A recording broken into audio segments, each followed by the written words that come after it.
السلام علیکم friends and welcome to history ہمارے ساتھ۔ دوستو، جب انگریزی فوجوں کو شکست ہونے لگی تو آئر نے سنگینوں سے حملہ کرنے کا حکم دیا۔ انقلابی اس حملے کی تاب نہ لا سکے اور پسپا ہو گئے۔ آرا پھر انگریزی چنگل میں آ گیا۔ رانا کنور یہاں سے جگدیش پور آ گئے اور دوبارہ فوج جمع کی۔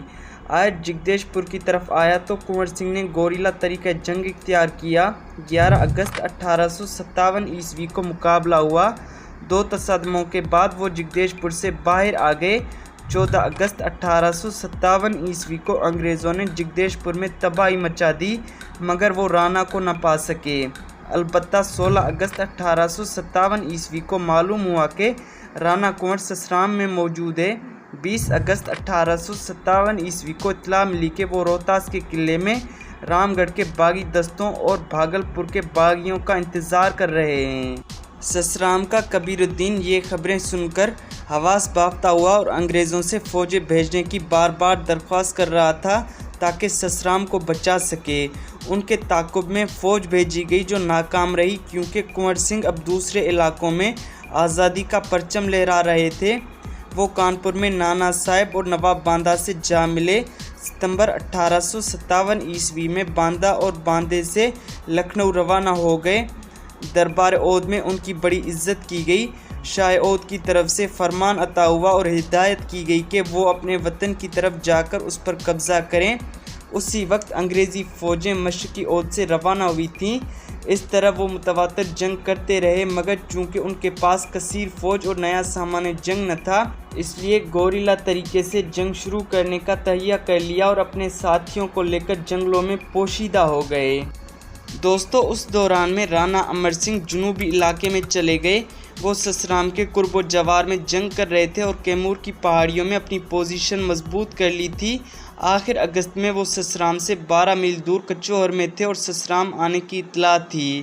پٹنہ کے کمشنر نے یہ اطلاعات پاتے ہی 3 ستمبر 1857 عیسوی کو لیفٹیننٹ سٹینٹن انجینئر شیر گھاٹی کو لکھا: اگر امر سنگھ نے ٹرنک روڈ کے شمالی علاقے پر قبضہ کر لیا اور جیسا کہ امکان ہے کہ گاؤں کی عوام اس کے ساتھ ہو گئی، تو نہ صرف آرا بلکہ پٹنہ اور گیا کے ضلع بھی نہایت خطرناک صورتحال سے دوچار ہوں گے۔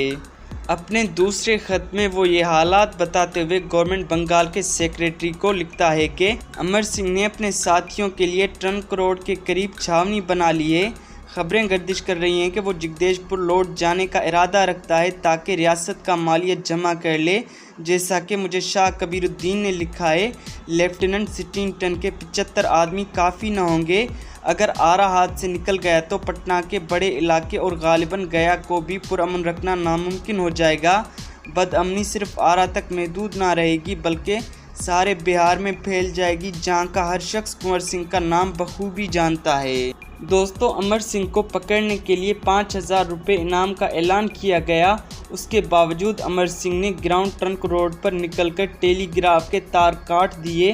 ڈاک لے جانے والے تمام گھوڑے ساتھ لے کر پہاڑیوں میں غائب ہو گئے، لہٰذا کرنل فشر 23 ستمبر 1857 عیسوی کو ڈیری آن سون پہنچا۔ اس سے پہلے 2000 انقلابیوں نے سسرام پر ماہ اگست میں حملہ کیا تھا اور اب بھی آس پاس کے علاقوں میں بغاوت کا زبردست امکان اور آثار موجود تھے۔